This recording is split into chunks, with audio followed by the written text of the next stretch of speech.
I have a pattern here that I need to trace the outline and save it as a file on my computer for cutting. And I'm using the logic trace system to do that. I have moved the commands onto the iPad to make it easier to use. And I am tracing this outline using a series of lines and arcs.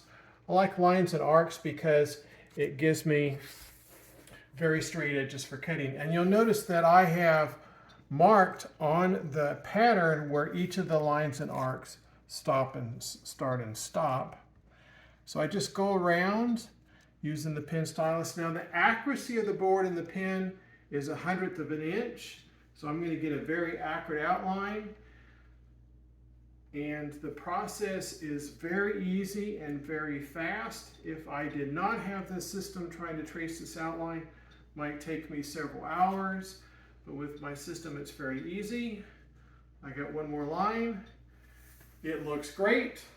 In my next video, I'll show you how to do the other pattern and all of the holes.